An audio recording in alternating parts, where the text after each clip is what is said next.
I just came from Bohol because there's an ASEAN meet there. And, there was also terrorism that was encountered by the security forces. And we are in a bind because the local criminals are in cahoots or have had connections with the Abu Sayyaf in Holo and Zamboanga. At ang nangyayari dito is they kidnap itong mga small time lang dito. Those who do not want really to be carrying the kidnapped victims. So they sell them to another group which is bigger and eventually selling it to the group in Mindanao, and then you have a problem. That is why it was very lucky indeed that the ISIS was, or a group of ISIS who were there, particularly led by Rami, yung spokesman ng Abu Sayyaf na yung maingay na mayabang. Kasali siya doon. The soldier who killed him also was killed in the process. It was a dual shootout. So that when I came back from the Middle East, it was the other day, I arrived at 3 o'clock in the morning. Nagkape na lang ako, then I went to see pumunta ako sa wake sa Sundalo. And it was really very poignant because I for the first time, I laid a gold cross. Hindi lahat ng sundalo makakuha ng ganon. It was a gold cross that was awarded to him. And there's always a time when I visit itong mga patay na I usually make a salute to honor the guy who served the country. Ang problema natin dito ngayon is coming from the heart, actually. My grandmother, hindi kasi alam ng lahat to, si Moro, si Maranao. My grandfather was a Chinese, but ang papa ko from Cebu City, Danao. So I'm talking to you now about our country and what ails this country. Marami po. But let us begin with yung rebellion, medyo tabi ko na lang muna. There are so many things which you can really do or go into to improve our country. Alam mo, motion pictures mirrors life or life mirrors the movies. Ganon yan.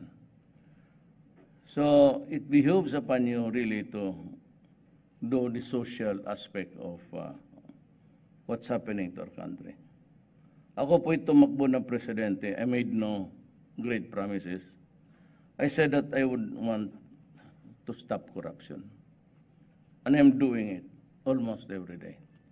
I have fired so many government officials, about 96 of them, but hindi ko na lang I did not make it public because when I read the dossier,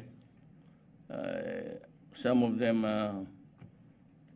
their sons and daughters were all doctors and lawyers, and I would not want to add to the embarrassment of just taken away from your office, ousted, and suffer yung publicity of corruption. But corruption is out. Kaya kayong mga Pilipino, kayong talagang Pilipino na gusto ninyong tumulong sa bayan ninyo, now is the time to do it. Really. Kasi ako, I've been, reforming I'm just 10 months plus. I need time. I need time to remove corruption. Ah, karamihan dyan sa gobyerno, their salaries are just the sort of stipend. It's just a side income. But corruption is the main source of income. So I had to lecture to everybody that, during this time, maybe for 5 years and a few months, sa una ko, you have to change your lifestyle. Maybe before, you could have a take of 1,000 every day, and you can buy a new car, a new house, almost every day, every week.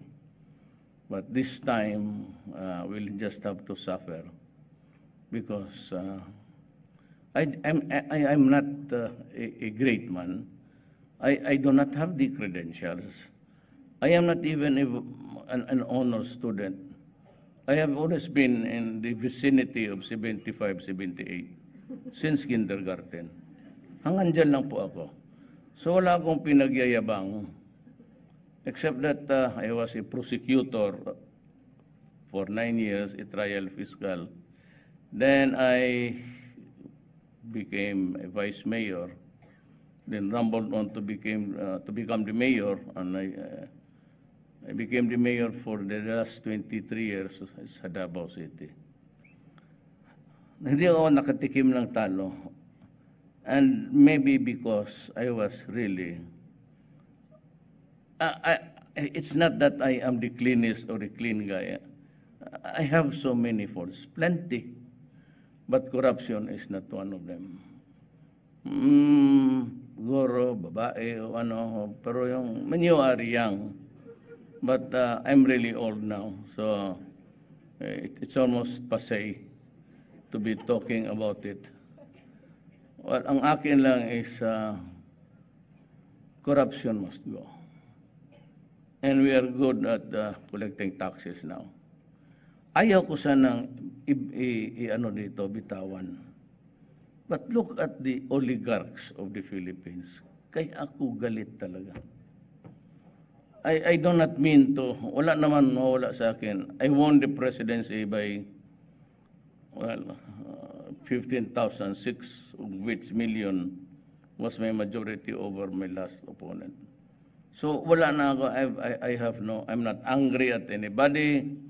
I just want to work. I do not need the adulation.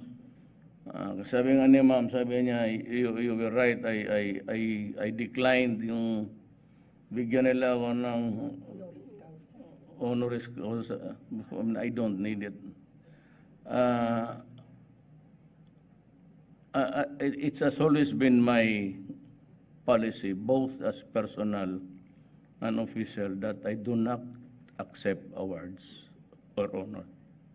That has always been my policy. As for that, in terms of my work, I've always said that I am paid to do it. So why should you receive me? Why should you give me so many awards? Bayad na ako eh. So wala nang, akin lang is yung tamang trabaho lang sana at maibigay talaga sa Pilipino yung pera nila. But I have a problem with this. Ayaw kong gustong ma-insulto. Pero yung mile long tawag nila dyan sa Makati, it was owned by the government. And it is now in the name of Sanbar. And they owe government something like 1.6 billion. That was a case that was filed several years ago. Until now, it's still in the Supreme Court. Back to a litigation. Because at that time, Kim Minares, the BIR, whom hindi ko talaga alam, ay kaibigan ko, ang laki ng respeto ko kay Minares. I even helped her in the campaign sa tax collection sa Davao. Only to realize that talagang ang problem sa Pilipinas, it is the oligarchy. So I can force people to pay taxes. for the Chinese businessmen to be arrested and make the demands. Pero itong mga mayaman, not because they have been attacking me. Matagal na ako sa politika, that's nothing to me. That's my daily bread yung mga ganon. But how in the hell can they manage to, skirt and just ignore the law? From 1 billion plus, naging 800 million lang. And ang naggumawa si Kim Henares. So there was a case, and the case is now, for the longest time, nasa Supreme Court. And I really do not know what's keeping the Supreme Court from deciding a simple case of back taxes. And the land, yung tawag na Dimile, yung may kanal dyan, Makati, it's owned by the government. But it was paid for a song. At nobody has questioned it, nobody will. Sabi ko, hindi naman ako gumaganti, pero kaibigan man kita o hindi, magbayad ka talaga. Saan na ba ganun? Bayad ka. Wala akong pakialam ng kaibigan tayo at hindi. Let's just pay your taxes. Pay the right amount and we'll have no problem. Ganon ako. And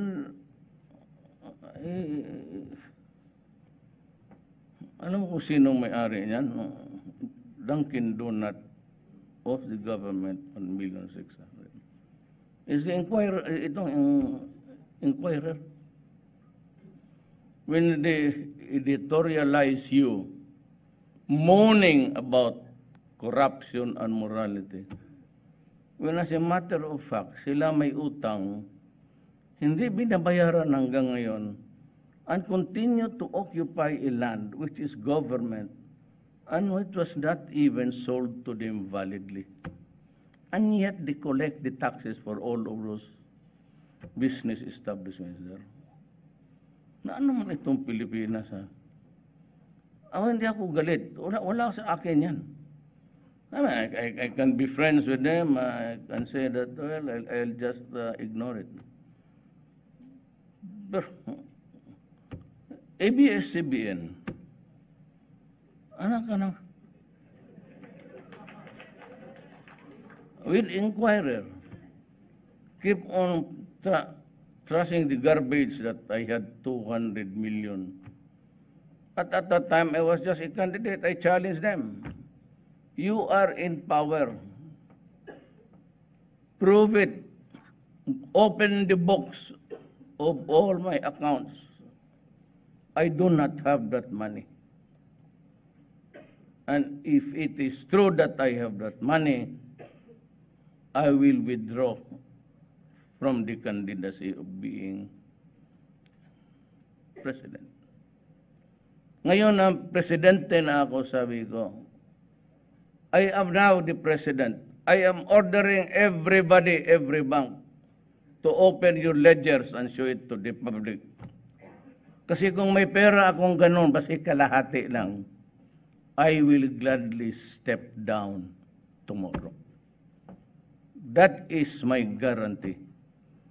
And if you may hear about my daughter, my sons, into corruption, especially with government transactions, just let it out. And I will also, I'm ready to resign from the presidency. I gave myself a very small window of committing errors. But I am also exacting sa mga taong may utang talaga. Lalo na yung may power. It's what ails the Philippines. Kasi ano tayo yung not only forgiving but easily, yung usapan na lang natin to, sorry yung ganun. Yung abuso ng pare.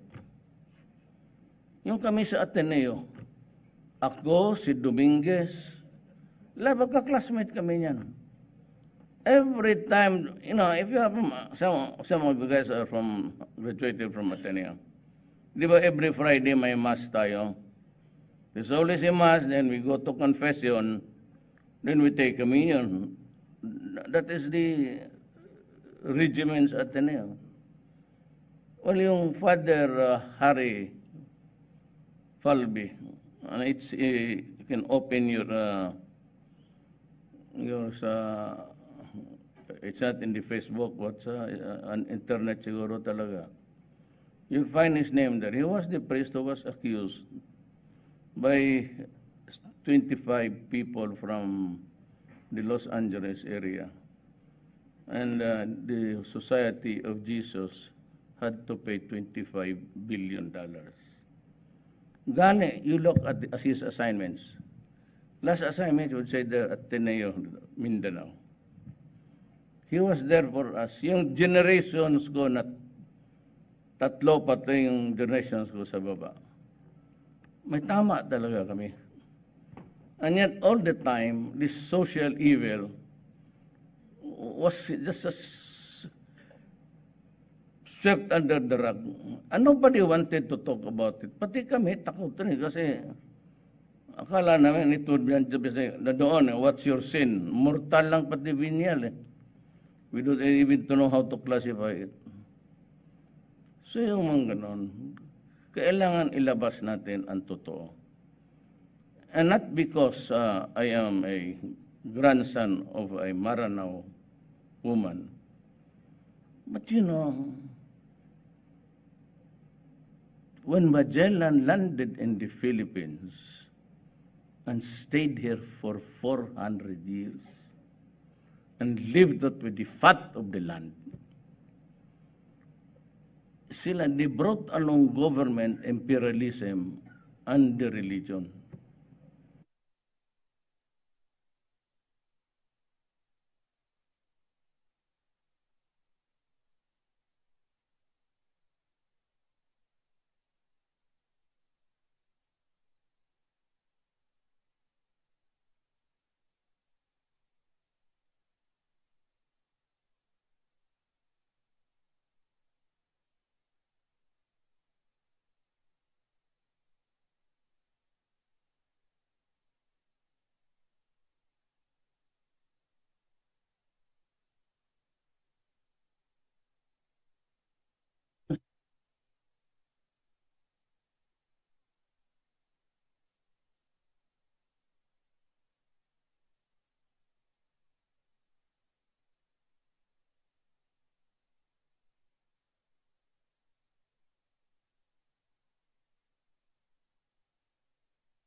Mga kamera.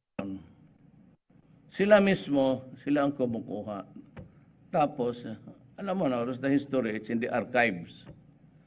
Some enterprising Filipinos got hold of it. And you can see the pictures of the massacres there committed and with the American soldier, his foot on top of the breast of a woman over the piled body. How can you reach a Mindanao and maybe Visayas and Luzon was part of the Sri Visayas Empire. It was already Islam. As the Americans tried to force the issue, that's why they were able to control Mindanao because of the sheer force of arms. But they could not get workers, the Muslim, working there. Anong gusto nila? Logging, mining. So, they came up with this sloganeering, go to Mindanao because it is the land of promise. My father was a lawyer and single and went to Mindanao to try his luck. And well, of course, he met my mother. And I remember in 1948, we were brought there to Davao City. It was a hard life. And to think that at the time, Mindanao was already divided into so many cadastral lands. And they introduced the Torrens title, forgetting the originals there, yung mga Moro people. The Moro people, walang Kristiyanos doon. So if you're a Christian, you must have been there when you were young, or you are a descendant of the original frontiermen. Yung pumasok na doon. Most of them Ilocanos because they love to till lands and others. So, in a way also, without really demeaning the efforts of the Moro, what you see in Mindanao is really the sweat and toil of Christians. Ito ang problema ngayon. I've been able to convince the communists to talk. So there was a raucous konti-konti, but we were able to fix it and they are already talking again. Naano lang ako noon sa yung early premature patayan ng sundalo ko, pati police. But, you know, you have to look at the bigger picture. I have succeeded in talking to the MILF kasi kaibigan kami. At marami akong mga pinsan doon, connect na lang.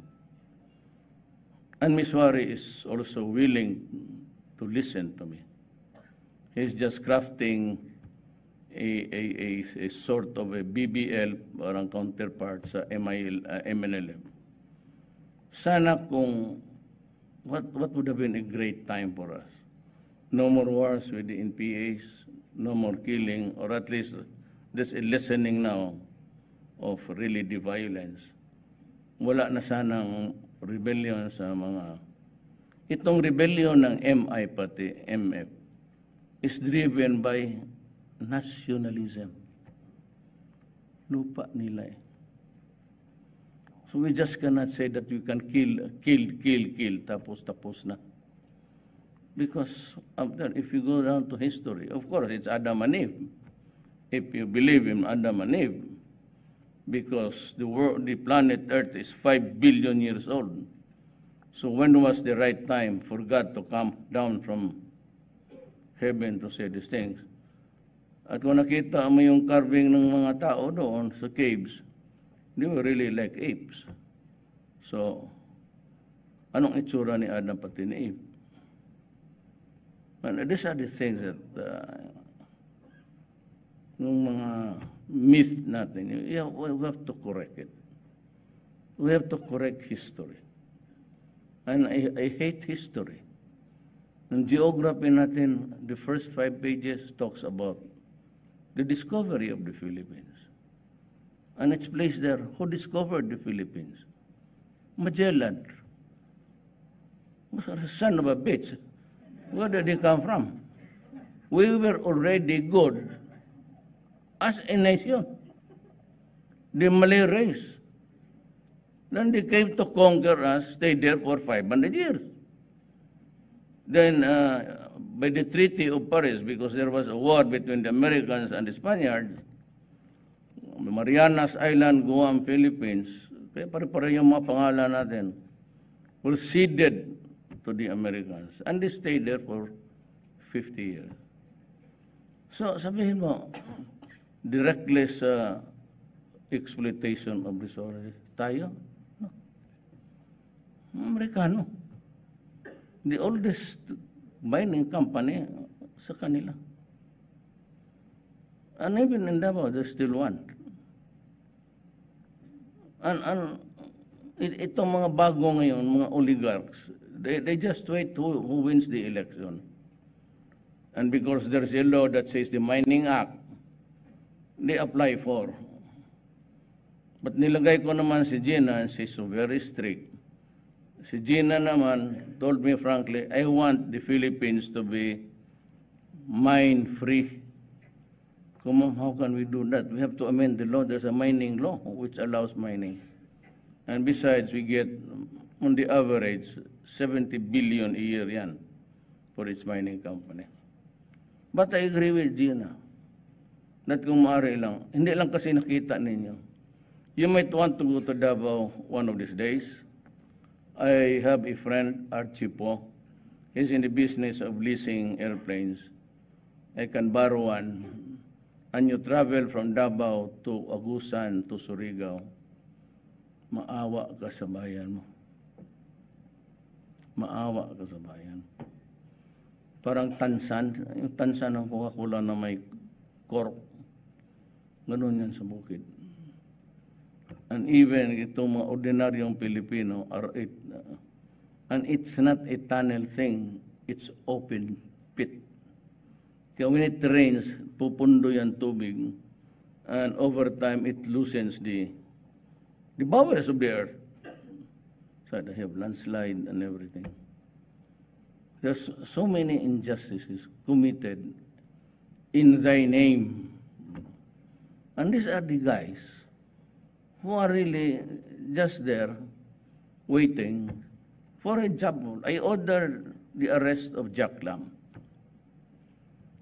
because he was given a sort of license there sa clerk sa gambling by President Aquino Corazon.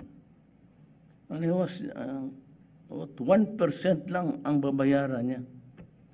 1% of the gross. And ito si Jack Lam was talking, aabot kasi sa akin yan. The intelligence would, mahagilap talaga nila yan. In Clark, he was talking as if everybody was in his pocket. So when I was reading the briefer one night, sabi ko, putang ina ka, tinawagan ko yung aide ko. Sabihin mo sa NBI, arestuhin mo yung gagong yan. So there is no crime. Nobody. Kill him so that there will be a crime to solve.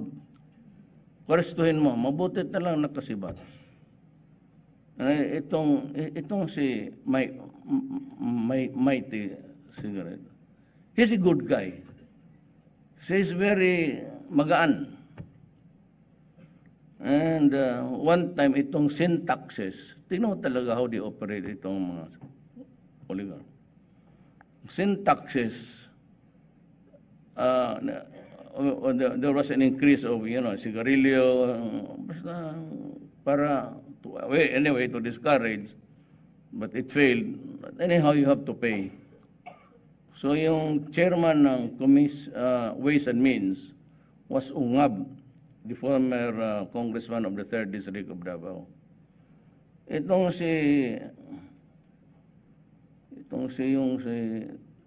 pangalan niya yawa na,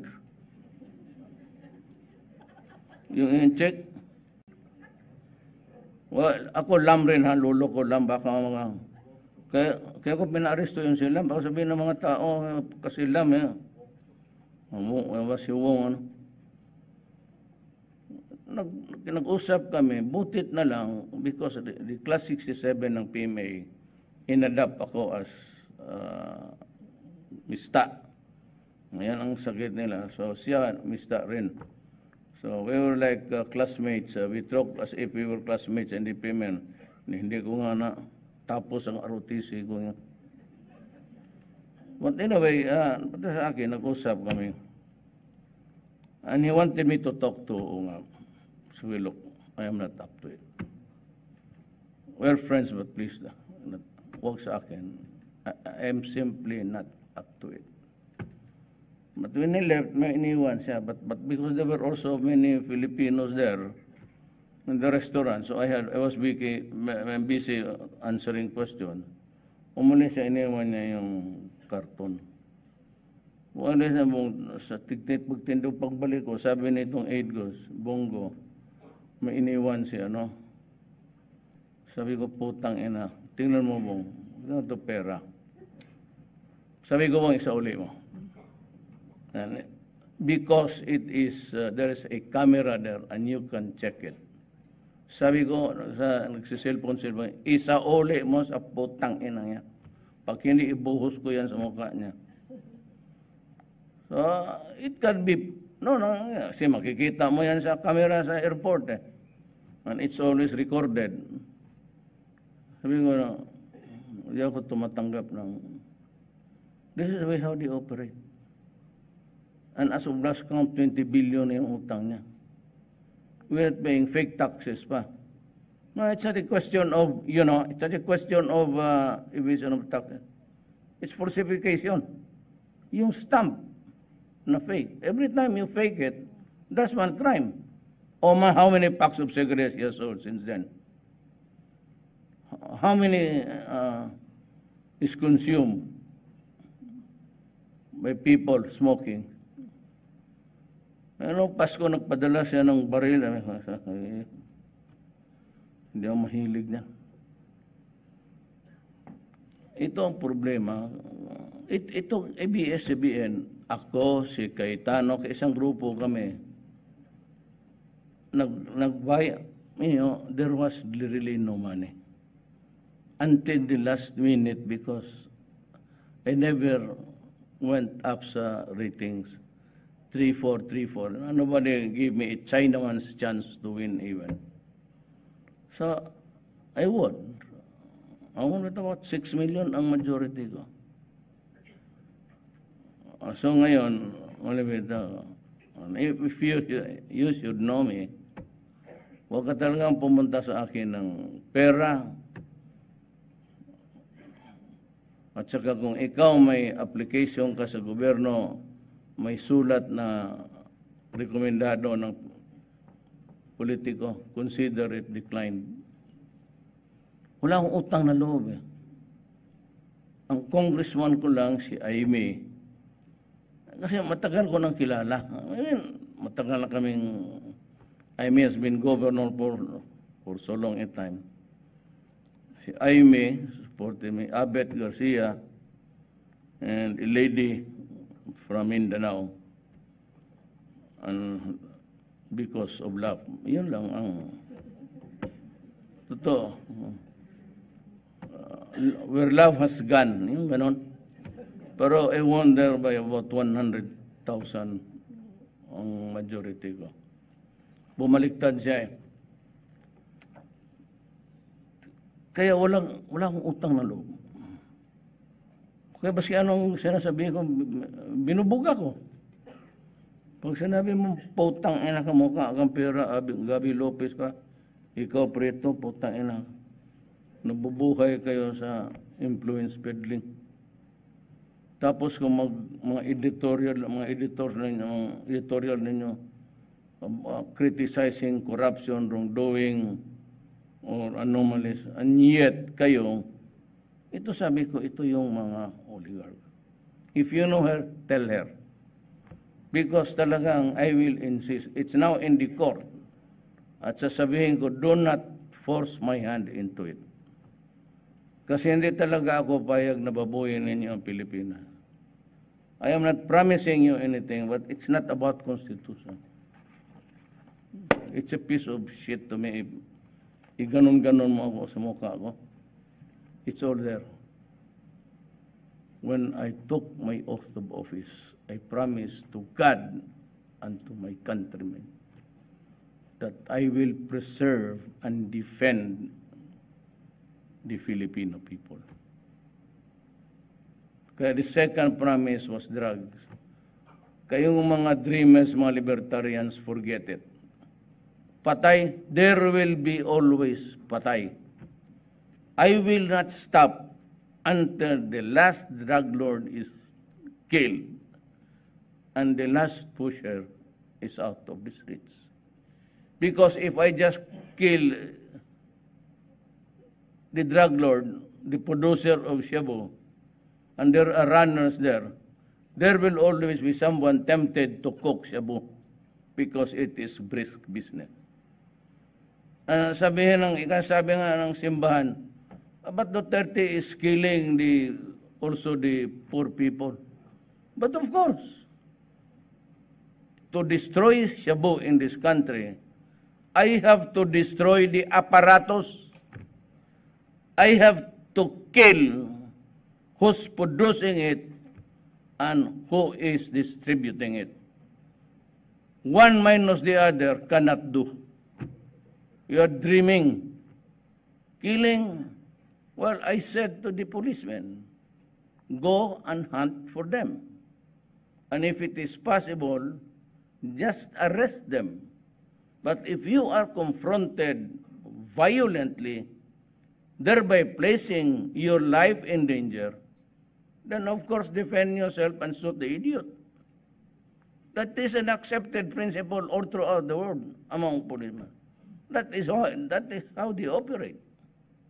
You just don't allow your policemen to sacrifice and commit suicide. So that's the way it is. My second promise, I will go after drugs. We have 4 million addicts. Putang ina niya. 4 million addicts. This 3 million was during the time of General Santiago. The 1 million was during Bato's time. He breached the million mark by having one something. So 4 million yan. Here's the catch. American experts, the forensics says that constant use of shabu for 6 months and 1 year will destroy the brain of a person because it will shrink the brain. And when the brain is shrunk, what will I do with this Filipino? Ang sekreto niya ganito. Kaya ako takot. Piskal ako eh. I'm a prosecutor. If you are drunk or out of your mind, when you kill a person, when you rape a child, which was very popular noon, ang bata nire-rape, binipick up lang, then destroyed body, yung mag-uwi dyan sa mga barangay-barangay, waylaid and dragged into a corner and rape and dies. Ganun ang shabu. And if you are not in your right mind, not in complete control of your mental faculties, kung buwang ka, we cannot proceed against you criminally. If the doctor says, buwang man yan. Tanungin mo ang pangalan niya, what's your name? Nagsakay ako ng aeroplano. Bangag na. Mag-akyat ng mga bahay, magnakaw, magpatay ng lahat galing sa nanay, pati yung mga anak na babae. Abusuhin, tapos patayin. Those were the days. Kaya delikado, and when you are now bringing him to court, kasi tanungin mo, at the time that you committed the crime, doctor, do you think that he was in his right mind? The doctor said, no, he was talking about hell, he was talking about the guardian angel ordering him killing his mother. So, you cannot charge a person who is out of his mind. Na ngayon pag dito, he may have been in his complete faculties. But at the time of the trial, because of continuous use of shabu, he's brought to trial. And if I were the defense counsel, I would just ask, Your Honor, may we have a preliminary hearing? Why? Just to determine whether or not my client can be prosecuted. And after so many questions, the doctor would always say the right thing, the truth. No, it's not. He's bangag. So he cannot be prosecuted. Now, if you review, take steps behind. If you review the last 5 years, 77,000 drug-related deaths.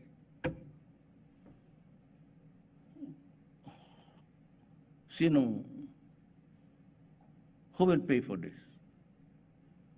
77,000 patay. No, they're complaining about 10,000 dead. Make it 50, make it 100. Papatayin talaga kita. I will, if I will not kill you, you will add to these statistics, and yet you do not go to prison because you are insane. Sinong managot nito ngayon? Who answers for this 77,000? Now, it's my time to administer the affairs of the country. I will not add anything to that 77 needless and useless debts. I will kill you. When I was mayor of Davao City, do not destroy my city. We need to progress because I have 1.9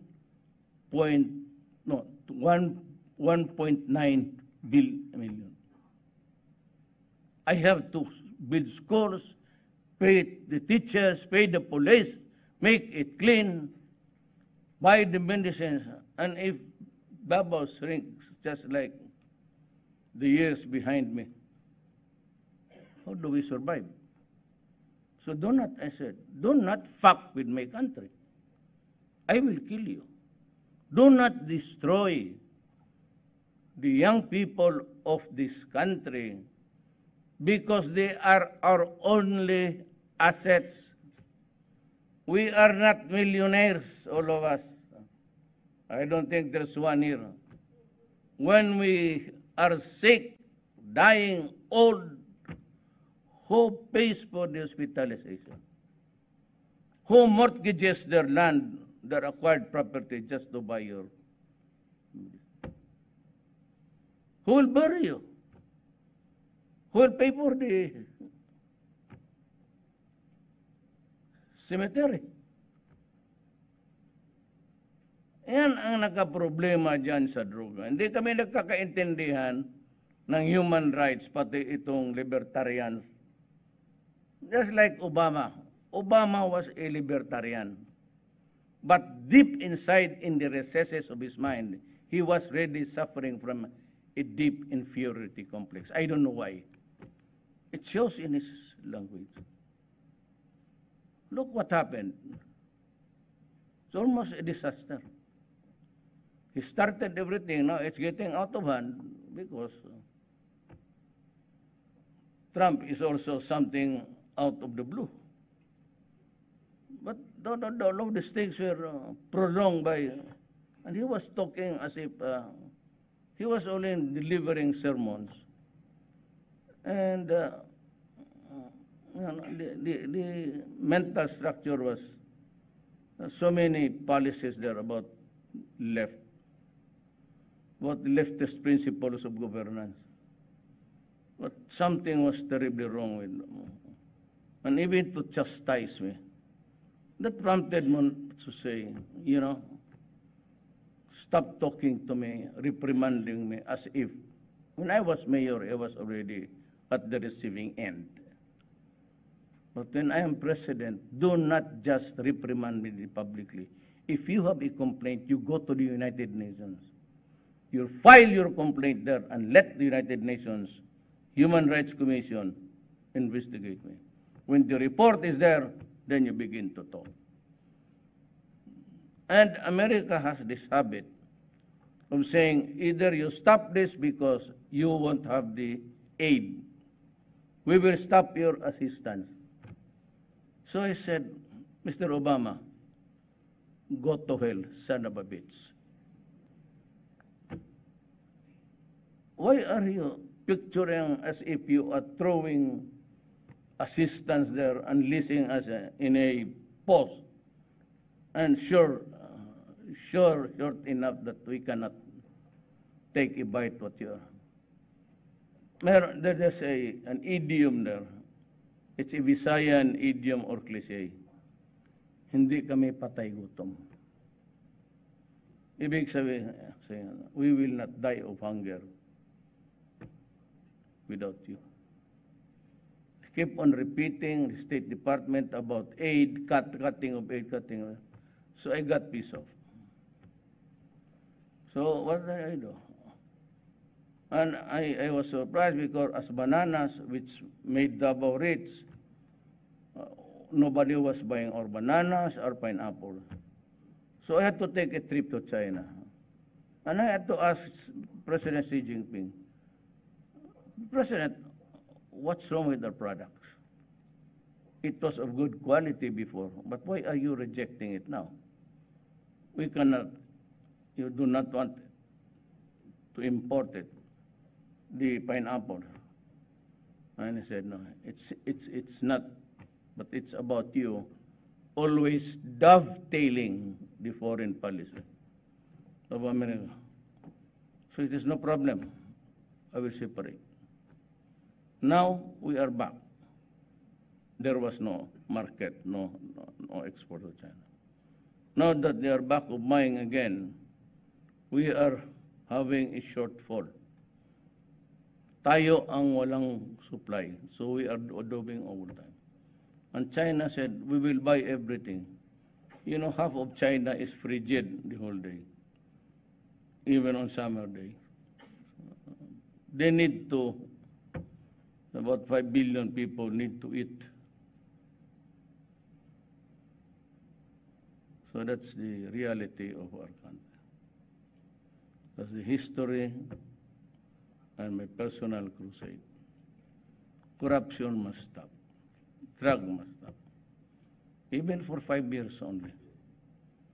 There will be lessening, but you can be very sure that every centavo of your money will go for the benefit of the people of the Philippines. Sigurado yan. I assure you, as the sun will rise in the east, corruption will stop. I will not allow it. I have already fired one cabinet member and one close friend of mine who I said who was with me since 1988 when I became mayor. The cabinet member, I am not used to humiliating people, but I really got pissed off because he was lying. Diyan man si ma'am. She's DSWD, she was there. So nakita talaga nung nabasa ko yung report. Because yung report niya galing sa legal officer niya mismo. At sabi ko, bakit ka pumunta doon to sign, to buy a fire truck worth 18 million? Anong klaseng sunog yan? We're buying it at 7-8. That's the running price now of a fire truck made in Japan. This guy had to go to sign, despite the fact that the opinion of his lawyer, the legal officer of his office, says do not differ. Just went there to sign. And when I asked him during the cabinet meeting, I said, did you not read the... And he said, no, I was not furnished. Gusto kong sampalin kaya lang, nandiyan man sila ma'am. Sabi ko lang, you're fired.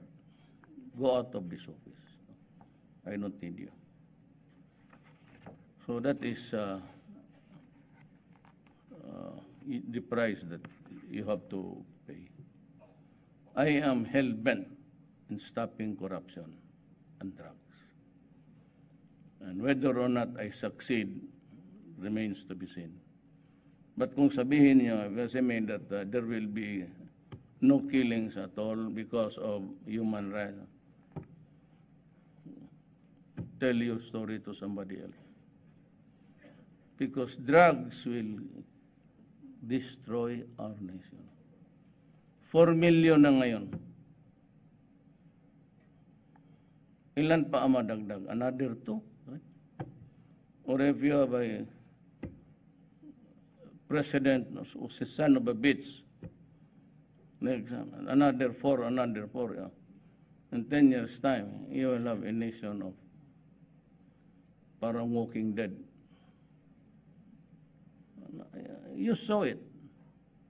It was only when I was president. I knew that it was a serious problem. In Davao also. Pero butit na lang sila. Davao just learned. They learned it the hard way. I go, do not, because I'll kill you. I will really kill you. No doubt about it. Ngayon, ang bayan ko, ang Pilipinas, ako yung presidente. I'm supposed to protect you and your children. They keep on selling drugs there, just like in other places. America is one hell of a place. Drugs is also.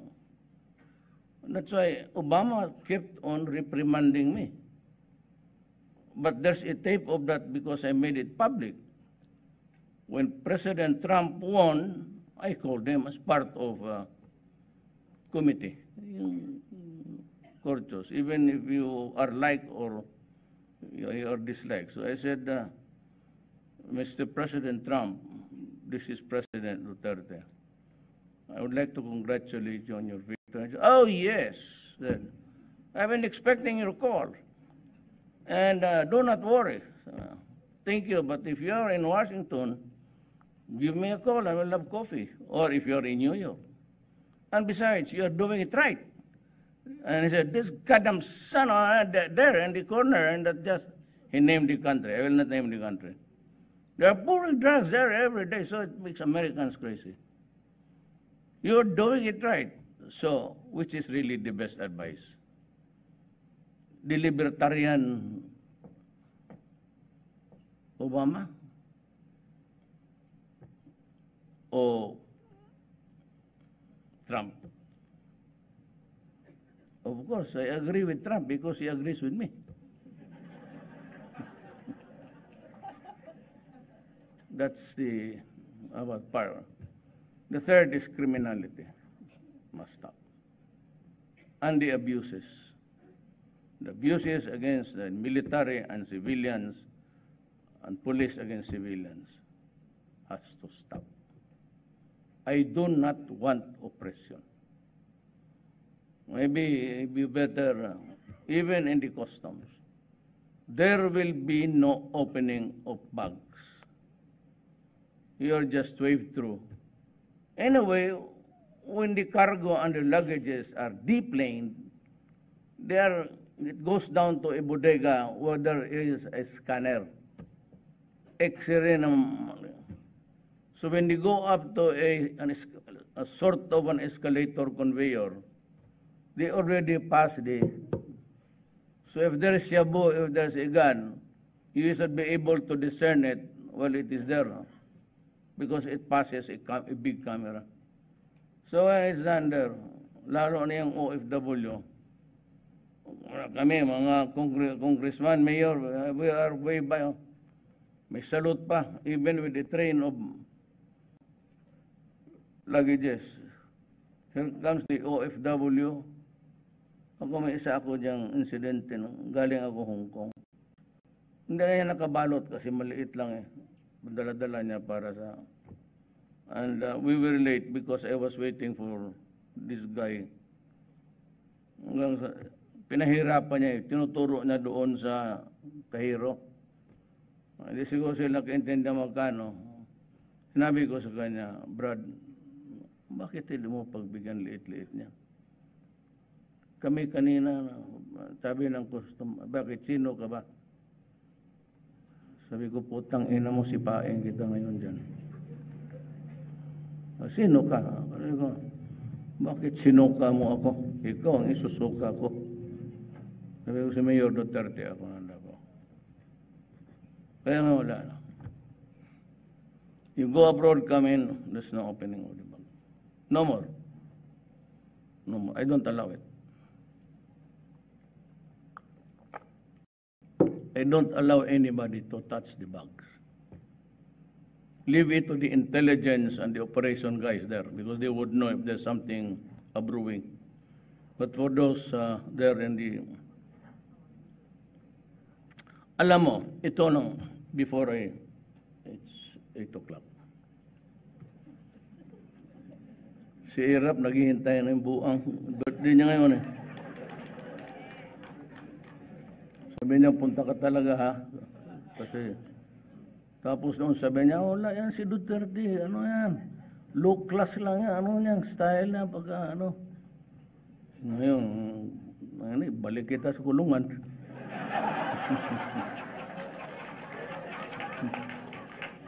Ano ang makita mo sa akin? If you want to find fault, money will take you forever. Women, they're all Matanda na sila. Pinatawad ko na sila. Sabi ko, wala na. Wala. I sleep early. After eating, I sleep. Listen to the news. Pero ito ba? Alam mo ba kung bakit hanggang ngayon, ano tayo? Because the Filipino takot sa mga police, pati military, pati mga customs. BIR, kailangan pa magdala sa customs, magbayad ka ba? Because you are not assertive of your rights. Look at the Americans. You just cannot fuck with them. They will shout at you. Oh, what's happening? What's wrong with my bag? Kayo dapat, pag magpunta yung mga BIR and you have paid and it is the correct amount, you shit him. You at the airport or you create a scandal because it would reach me and I will call him. And I guarantee you, I slap him twice in your presence. One for me and one for you. Totoo. It's not a novel idea. I do it in Davao City for almost 23 years. And everybody behaves. So all you have to do is to be assertive. If you ask more than what you are required to pay, tell them, you better shut up or I'll slap you. And then he begins to heat up. Say, okay, you wait. I'll call President Duterte.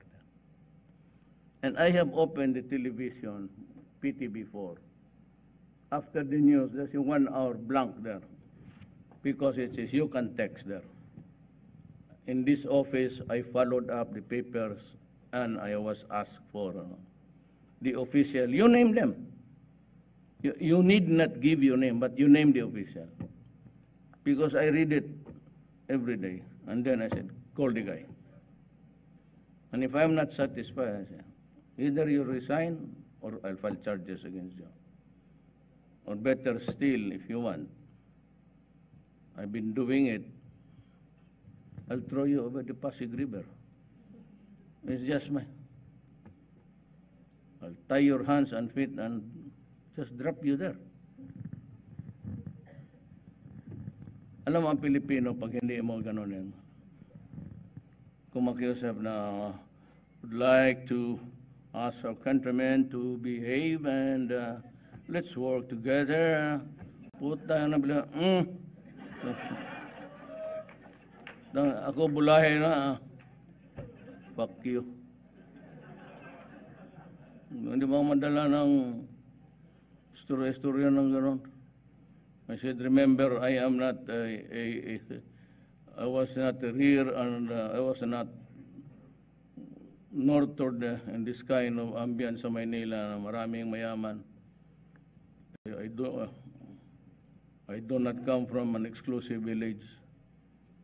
I am just trying hard just to, my worry is really my autobahn. Ano siya, Duterte will declare martial law. What do you mean martial law? Declare the right of habeas corpus. I will not do that. I have this compressed to a simple phrase. It is, my duty is to protect the Filipino nation. My term begins and ends with public service.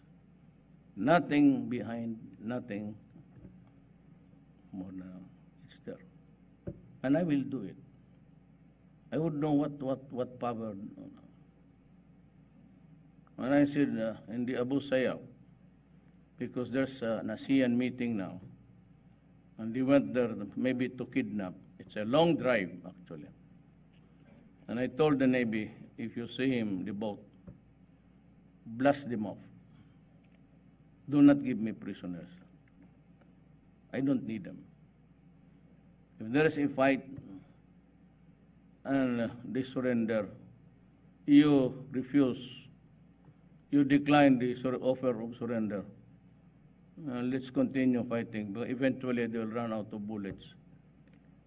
I have plenty of soldiers to spare. I have a stock of. I have acquired. Meron na tayo. We have a. Sabihin ka?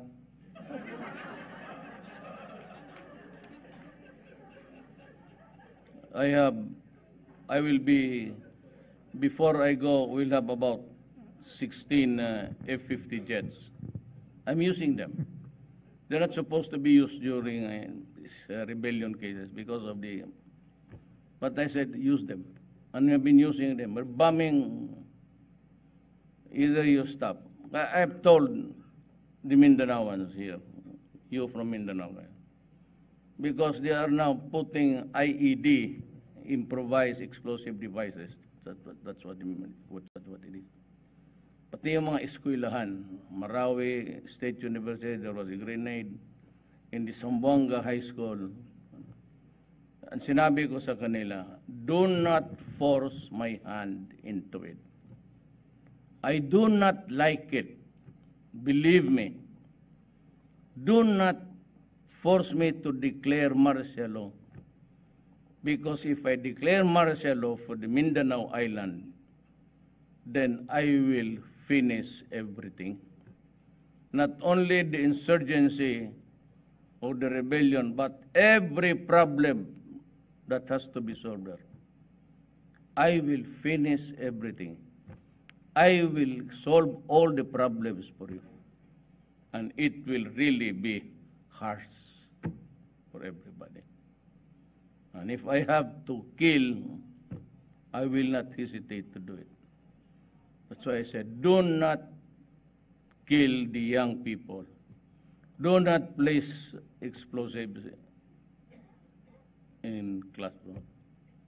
It's totally unacceptable to me. You do it on a daily basis. Then you invite me to, pag ako ang nagmartial law sa Mindanao, tapos ang lahat. Lahat na problema, pati rebellion, lahat na. Lahat na kung anong makita ko na gawin ko. Illegal mining and all, I'll just place you behind bars. And I do not give a damn what you said. Maraming illegal eh. Illegal fishing, mining, everything, spoiling our environment. Lahat tapusin ko yan.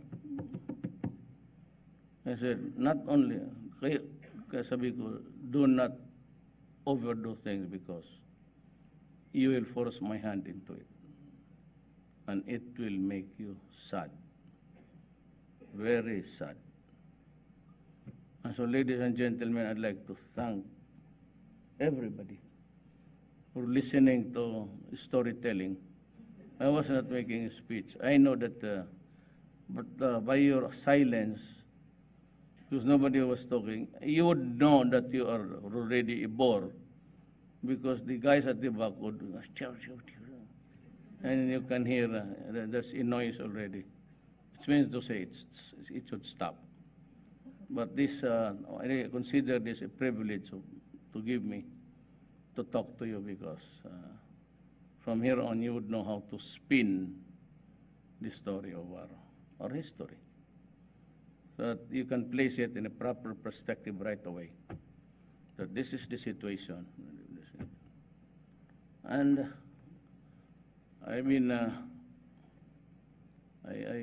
I studied in Ateneo, so was my brother, and I graduated from a Catholic school, San Beda.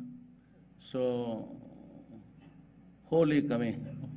Ako holy talaga ako. Sumubra lang yung pare. Akala mo wala silang kasalanan. Bless. They don't really use the confessional box. They'll pull a chair, say, come, sit there. So, what's your sin? Then you begin to, is it venial or mortal sin? Mortal sin, Helga. Vinyal Purgatory. Now, tell me.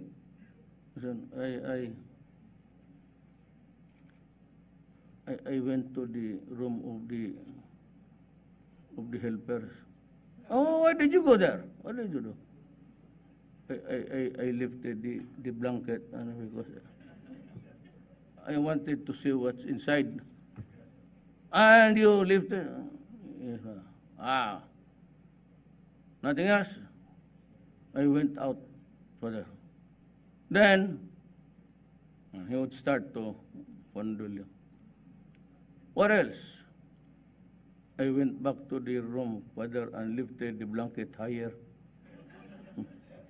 And I went to the bathroom after. Oh, what did you do there?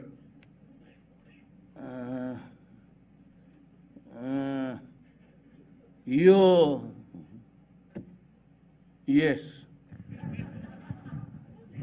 Do it every night? Almost every night, brother. Lahat naman eh. Pare, pero ginahawakan kami. That, go into that internet. There's Harry Falvey. The brothers, they were both sued. Pare sila sa Society of sa Jesuits. Tingnan mo ka ano. Both of them were charged. And wala naman sila, patay na.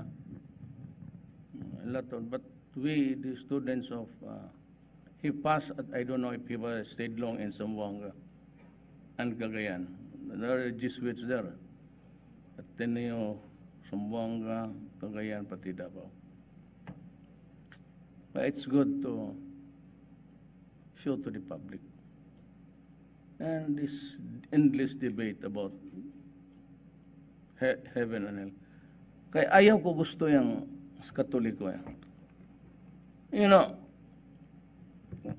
when you talk about a religion and you threaten small children of going to hell and picturing it as a place where everybody is burning, that's not religion. That's coercion. And that is what drove the nomads in the desert before. What they can think of is how do we convert this guy and how do we make him follow. So no, hell. There's no such thing as hell. Hell is here. I said we have about, they say that the earth is 5 billion years old. So at what time did Jesus Christ really come down to save how about the last 400 billion? Nothing happened to their lives because there was no God. Yung mga ganon. I do not agree. You know, I ran because I decided to run. I didn't have the money until the last minute. When my rating was hitting 34, that's the time that the money came in. Most of the time, I rent a Cessna model 1984. Nagko-conk out. Once we lost its brake, mabuti sa Davao. Walang brake, diretso-diretso na doon sa tubig. So because I have no money, I only rent. I was able to rent the cheaper ones. What I said, I want, must it really a price? I don't know. I could not. The plane every now and then conks. Going to summer, it conk out the transponder. So that is my. It's not a sad story actually. It's a story about a guy who really was looking for trouble when there was none. I was supposed to retire, and problem because my daughter would not run for mayor. Kung hindi siya tumakbo ng mayor, hindi talaga mag-presidente. She would have won my last term, then pa-retire na ako. But at the last, she was the one who wrote me publicly not to run. Because I will just be used by, politicians. But when she said, you run, and she agreed to, you know what? We took her out of office June 31. It's in the Malacañang office. If you happen to go to Malacañang, ang Gaga resigned after July 1, nagsubmit ng resignation ko talagang Gaga. You know my daughter, the one who mauled the sheriff, yung binugbog niya yung sheriff na gano'n niyang babae na yan. But kung wala na kayong makuha ng ibang presidente yan, ang kunin ninyo. Patay na lang. Ubos yan. Noon, yung drug pusher lang, pati butika owner dyan, patay na. Ibang klase ng babae na. So I live with a sense of gratitude that you kept with me all the time to listen to stories. But that is good, an example of how things are in the Philippines. We are run by oligarchs. Yang walang kapital. Like Ong Pin. Ong Pin has been alive since Marcos. Anong kapital ng putang ina niya? Influensya. So every time who wins there, he would just go, says a friend. Kasi liberal lang pati Dito buko sila. Nasira sila. Hindi mo sila makalapit sa akin. And I don't allow people kung kayo pa, ordinaryo, but the dinner there is simple. I'm not joking. No more steak. It's one viand, one soup. Si Mamo. Sa cabinet meeting, our dinner is one soup, one viand, or a piece of rice. Yun lang. I can invite you, but you have to, I don't know if it's to your liking ang ulam. Because I do not throw parties there because it's not our money. Iba yung kung pera ng inyo yun Mahirap na, lalo na kung hindi kayo kasali sa kainan. So salamat po at congratulations.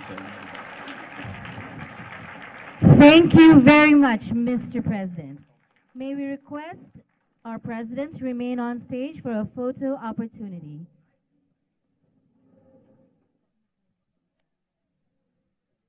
Ladies and gentlemen, you may please take your seats during the photo op.